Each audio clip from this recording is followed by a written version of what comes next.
ವೆಂಕಟೇಶಾಯ. Sharavana charitable trust ವತಿಯಿಂದ ಪ್ರತಿ ವರ್ಷ ಅಂತ ಈ ವರ್ಷ ಕೂಡ ಶ್ರೀನಿವಾಸನ ಭಕ್ತಾದಿಗಳಿಗೆ 1,00,000 ಲಾಡು ಪ್ರಸಾದ ತಯಾರಿಕೆ ಮಾಡುವಂಥ ಕೆಲಸಕ್ಕೆ ಇವತ್ತು ಚಾಲನೆಯನ್ನು ಮಾಡಿದ್ದೀವಿ. ಈಗ ವಿನಿಯೋಗ ಮಾಡ್ತಾ ಇದ್ದೀವಿ. ನಾಳೆ ವೈಕುಂಠ ಏಕಾದಶಿ ಇರೋದ್ರಿಂದ ಬೆಂಗಳೂರು ನಗರದ ವೆಂಕಟೇಶ್ವರ ದೇವಾಲಯಗಳ ಎಲ್ಲ ಭಕ್ತಾದಿಗಳಿಗೆ ಆ ಪ್ರಸಾದ ಕೊಡಬೇಕು ಅಂತೇಳಿ ಅದನ್ನು ತಯಾರಿ ಮಾಡಿದ್ದೀವಿ. ನಂದಿನಿ ತುಪ್ಪವನ್ನೇ ತರಿಸಿ ಈ ಒಂದು ಲಡ್ಡು ತಯಾರಿಕಾ ಕೆಲಸದಲ್ಲಿ 50 ಜನ ನಮ್ಮ ಸಿಬ್ಬಂದಿಯವರು ಎಲ್ಲ ತಯಾರಿ ಮಾಡಿದ್ದಾರೆ.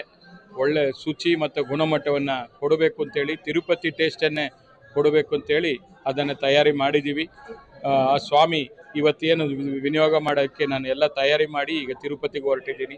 ನಾಳೆ ಬೆಳಿಗ್ಗೆ ಸ್ವಾಮಿಯ ವೈಕುಂಠ ಏಕಾದಶಿ ಪ್ರಯುಕ್ತ ವೈಕುಂಠ ದ್ವಾರದ ದರ್ಶನ ಕೂಡ ಪಡ್ಕೋತೀನಿ. ಅದೇ ಥರ ಎಲ್ಲರೂ ಕೂಡ ತಿರುಪತಿಗೆ ಹೋಗೋಕೆ ಆಗೋದಿಲ್ಲ, ಅವರೆಲ್ಲರಿಗೂ ಸ್ವಾಮಿಯ ಪ್ರಸಾದ ಸಿಗಬೇಕು ಅಂತ ಹೇಳಿ ಎಲ್ಲರ ಬಾಳಲ್ಲಿ ಕೂಡ ಸುಖ, ಶಾಂತಿ, ನೆಮ್ಮದಿ, ಆರೋಗ್ಯ ನೆಲೆಸಲಿ, ಆ ಸ್ವಾಮಿಯ ಆಶೀರ್ವಾದ, ಕೃಪಾ ಕಟಾಕ್ಷ ಎಲ್ಲರಿಗೂ ಸಿಗಲಿ ಅಂತೇಳಿ ಒಂದು ವಿಶೇಷ ಪ್ರಾರ್ಥನೆ ಮಾಡಿ ಪೂಜೆ ಸಲ್ಲಿಸಿ ಈ ವಿನಿಯೋಗ ಕಾರ್ಯಕ್ರಮಕ್ಕೆ ಚಾಲನೆಯನ್ನು ಕೊಟ್ಟಿದ್ದೀವಿ. ಒಂದು 50 ದೇವಸ್ಥಾನಕ್ಕೆ ಲೆಟರ್ ಕೊಟ್ಟಿದ್ದಾರೆ. ಅದ್ರ ಪ್ರಕಾರ ಇವತ್ತು ಸ್ಕೂಟ್ನಿ ಮಾಡಿ ಅದನ್ನು ಸಾಯಂಕಾಲ ಅಷ್ಟೊತ್ತಿಗೆ ಪ್ಯಾಕಿಂಗ್ ಎಲ್ಲ ಮಾಡಿ ಕಳಿಸ್ಕೊಡುವಂಥ ಕೆಲಸ ಮಾಡ್ತೀನಿ. ನಾಳೆ ಬೆಳಗ್ಗೆ ಎಲ್ಲ ಭಕ್ತಾದಿಗಳಿಗೆ ವಿನಿಯೋಗ ಆಗುತ್ತೆ. ಬೆಂಗಳೂರು ಮಾತ್ರನೇ. ಇನ್ನು ಕೆಲವರು ಹೊರಗಡೆ ಸುತ್ತಮುತ್ತ ಇರೋರೆಲ್ಲ ಕೇಳ್ತಾ ಇದ್ದಾರೆ, ನೋಡೋಣ, ಅದು ನೋಡ್ಕೊಂಡು ಡಿಸೈಡ್ ಮಾಡ್ತೀವಿ.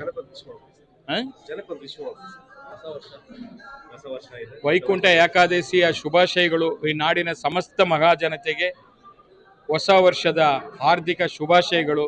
ಈ ಹೊಸ ವರ್ಷ ನಿಮ್ಮೆಲ್ಲರ ಬಾಳಲ್ಲಿ ಹೊಸ ಹರ್ಷವನ್ನು ಕೊಡಲಿ, ವಿಶ್ವಕ್ಕೆ ಶಾಂತಿ ಸಿಗಲಿ, ಲೋಕಕ್ಕೆ ಕಲ್ಯಾಣವಾಗಲಿ, ಆ ಸ್ವಾಮಿ ಆಶೀರ್ವಾದ ಎಲ್ಲರಿಗೂ ಸಿಗಲಿ ಅಂತೇಳಿ ಮತ್ತೊಮ್ಮೆ ನಾನು ಶುಭವನ್ನು ಕೋರ್ತಾ ಇದ್ದೀನಿ. ನಮಸ್ಕಾರ.